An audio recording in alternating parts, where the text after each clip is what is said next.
Hello everyone, चलिए जल्दी से कंटिन्यू करते हैं। हम लोगों ने पार्ट वन के ना कुछ सिलेक्टेड क्वेश्चंस करे थे, मतलब क्वेश्चन नंबर 9 तक डिस्कस किया था। अब हमारा जो टारगेट है वो आगे का यूनिट 1 को कंप्लीट करना है and then we move ahead. Question number 10 हम लोगों ने प्रीवियस वीडियो में, अगर आपने प्रीवियस वीडियो नहीं देखा है तो इसका आप देख सकते हो। हमारी प्लेलिस्ट भी है मेरे चैनल पे, oasis academy of education, right.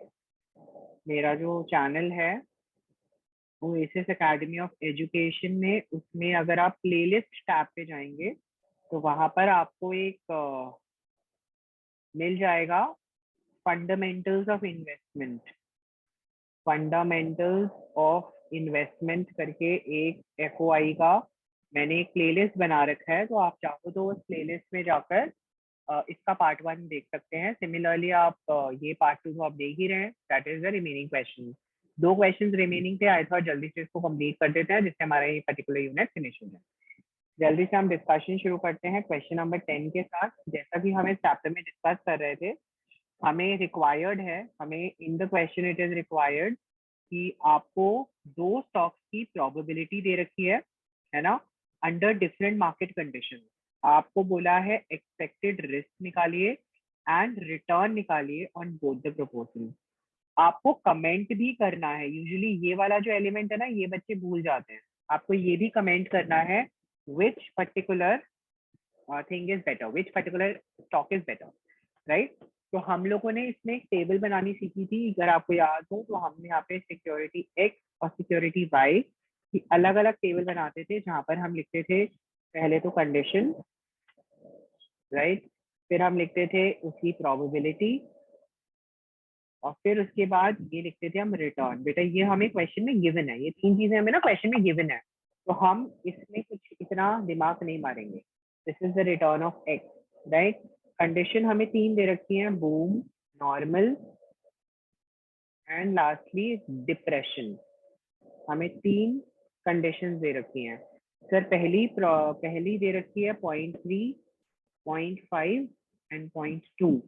तो रिटर्न हमें दे रखा है 60, 20 एंड -15। अगेन ये परसेंटेज में है, तो हम अकॉर्डिंगली कर सकते हैं। तो सबसे पहले हम क्या निकालेंगे? तो सबसे पहले हम निकालेंगे ERX, that is expected return. Expected return कैसे निकालना था जल्दी से बता दीजिए, आप लोगों को याद होगा बिल्कुल, राइट। प्रोबेबिलिटी को रिटर्न से मल्टीप्लाई करना है। तो प्रोबेबिलिटी को रिटर्न से मल्टीप्लाई किया, 60 into 0.3 equal to 18, 0.5 into 20 equal to 10, 0.2 into 15 negative equal to -3। Sir last में कर देना है GT। आप देख सकते हैं मेरे पास यहाँ पे GT आ गया, that is 25, right. I hope कोई प्रॉब्लम नहीं है। सर अब हमारी नेक्स्ट रिक्वायरमेंट है RX माइनस ERX निकालना, राइट। ये जो मैंने ERX निकाला है उसको माइनस करूंगा। ये जो मेरा टोटल एक्सपेक्टेड रिस्क है, देख सकते हैं, इसको मैं कह सकता हूँ मीन भी, अगर आपको याद हो इसे हम मीन भी कह सकते हैं। तो ये निकालना है, फिर इसका स्क्वायर निकालना है। RX माइनस एक्सपेक्टेड रिस्क का स्क्वायर भी निकालना है, और फिर लास्ट में इसे प्रोबेबिलिटी से मल्टीप्लाई भी करना है,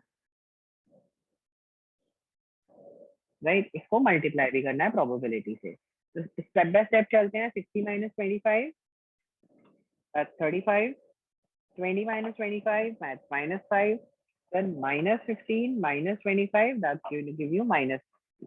सर इसका स्क्वायर करेंगे, 35 का स्क्वायर 1225, सर 5 का स्क्वायर 25, 40 का square 1600। Sir next step multiply करना है इनकी प्रोबेबिलिटी से, तो 1225 इंटू 0.3, तो आंसर आ गया 367.5। 25 इंटू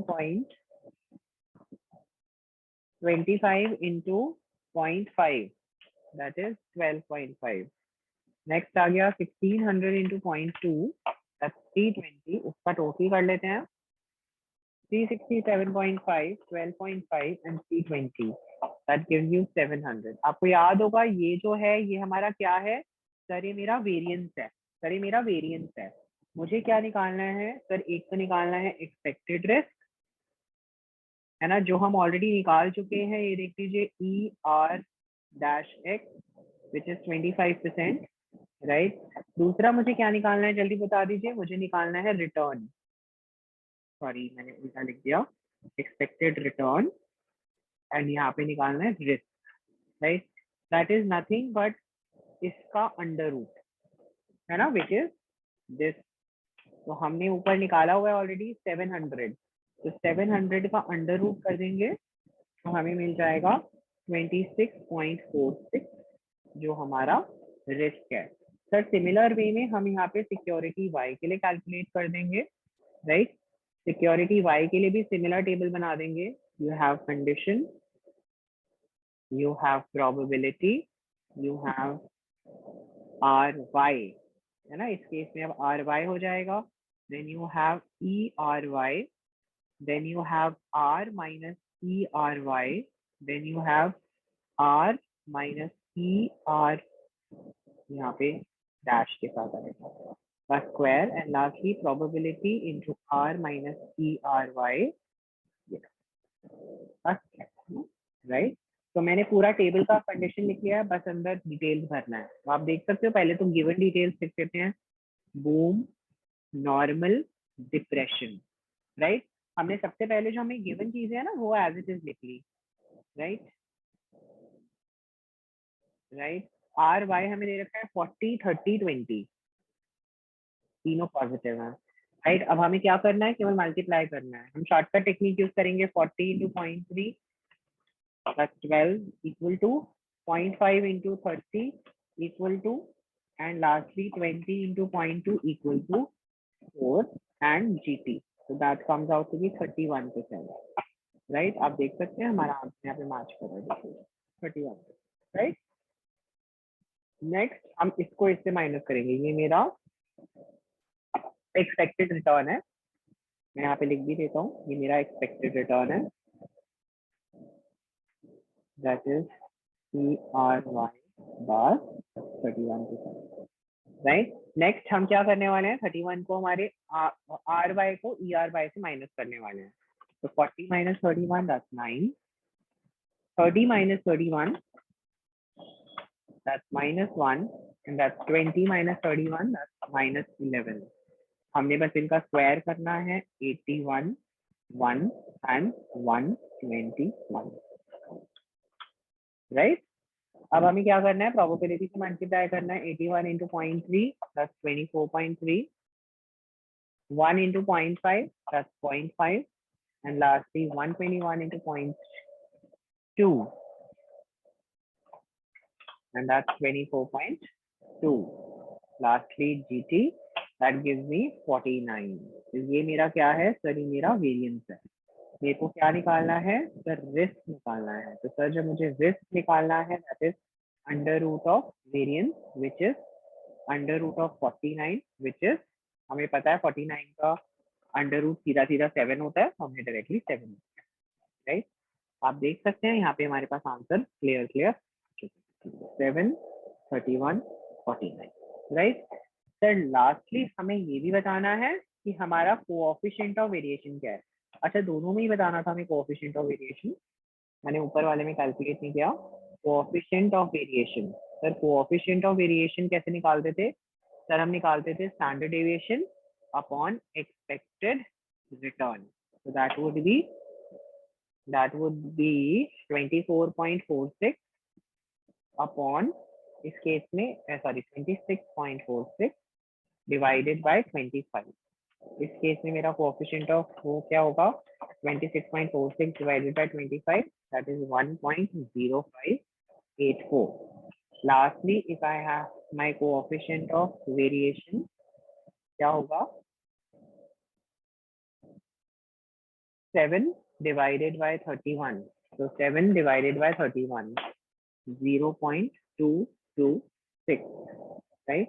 आप देख सकते हैं मेरा कोएफिशिएंट, और we can say this is 22.6% and this is, and इसका हो जाएगा दूसरे वाले का 105.84%, राइट। तो आप देख सकते हैं यहाँ पे हमारा क्वेश्चन नंबर 10 समाप्त हो गया।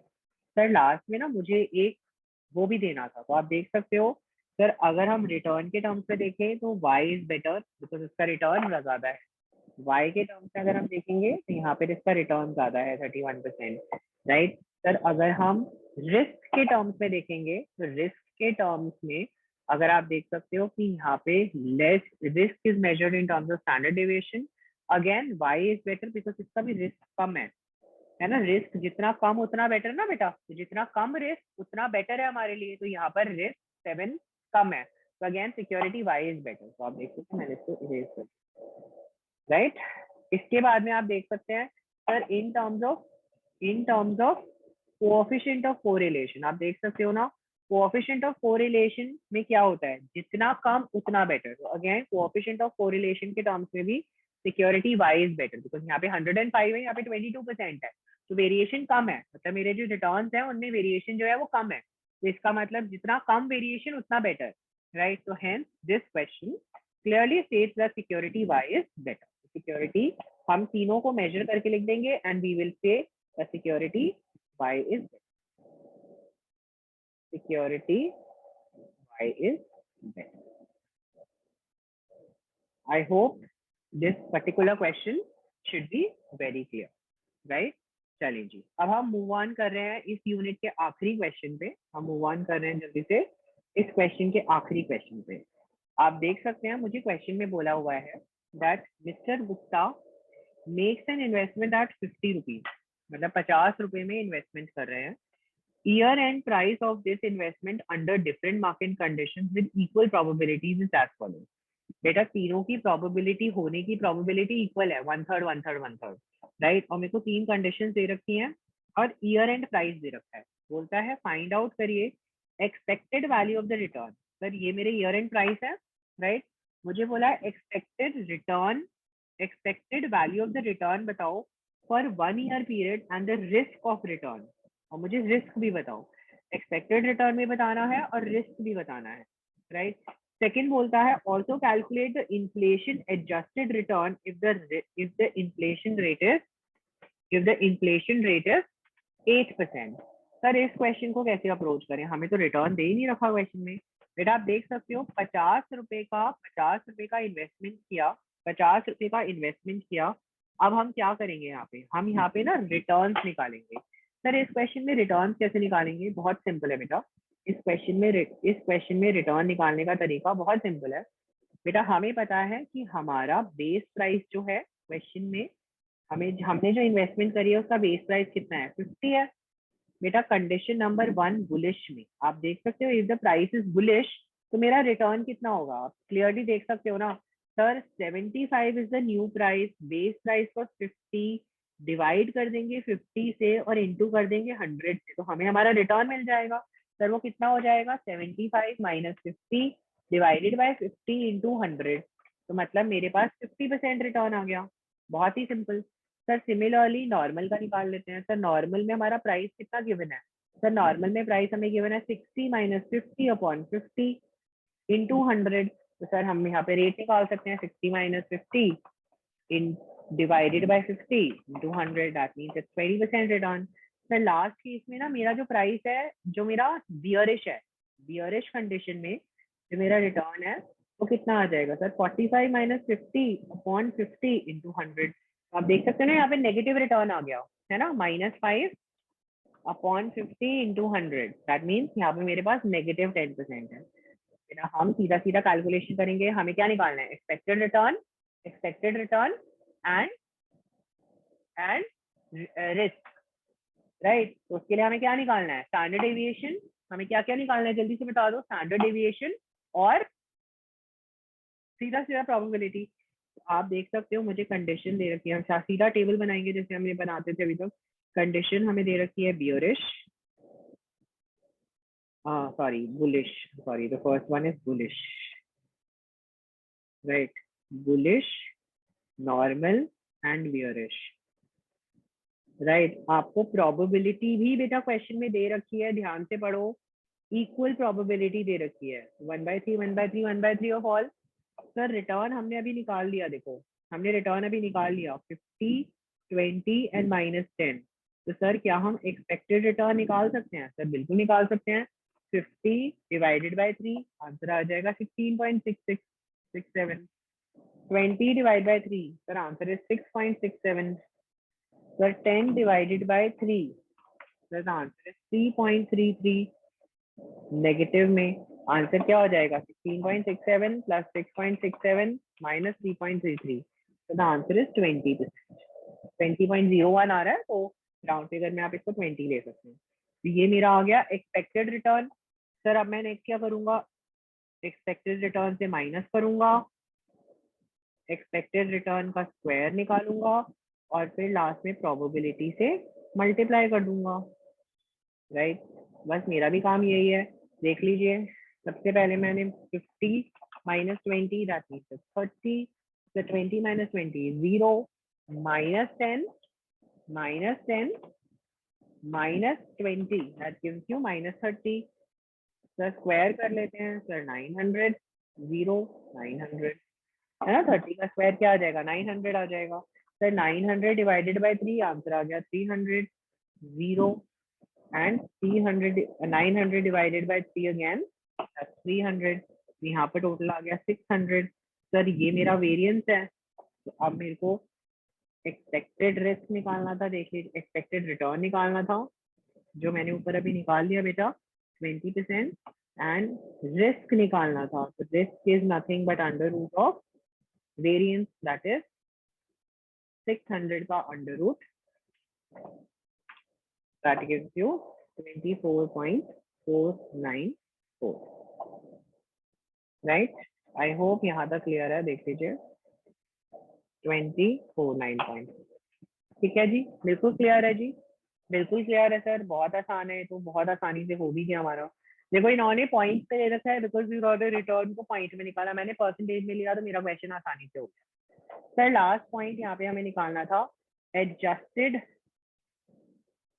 सर एडजस्टेड रिटर्न भी निकालो, है ना. सर एडजस्टेड रिटर्न बेसिकली होता क्या है, हम बेसिकली करते क्या है, हमारा जो रिस्क होता है, हमारा जो रिस्क फैक्टर है, हमारा जो रिटर्न है, उसे हम इन्फ्लेशन के साथ एडजस्ट करते हैं. हमारा सिंपल फॉर्मूला होता है बेटा, हमने जो यहाँ पे एक्सपेक्टेड रिटर्न निकाला divided by inflation rate given, that's the formula. तो अगर आप देख सकते हैं हम यहाँ पे फॉर्मूले में पुट करते हैं 1 plus 0.20 divided by 1 plus 0.08 minus 1. 8% दे रखा है ना बेटा, हमने बस इसको सॉल्व किया. 1.20 upon 1.08 minus 1, 1.2 divided by 1.08 minus 1. तो answer comes out to be 11.11%. I hope the question and the topic is very clear. I hope the concept is very clear. Simple एक ही क्वेश्चन दे रखा है हमें इस टॉपिक के ऊपर, risk adjusted के ऊपर, इन्फ्लेशन के ऊपर. तो फिगर चेंज करके आपको इस टाइप का क्वेश्चन भी एग्जाम में दिया जा. Right, thank you once again. Please follow us on this particular YouTube channel and please do share the videos with your friends so that more and more students can get benefit out of this small effort that I am putting on for all my lovely students. And thank you for the wonderful response and loving me so much. Right? Thank you so much. Bye-bye. I'll see you for the next unit, which I'll try to upload it as early as possible. Thank you.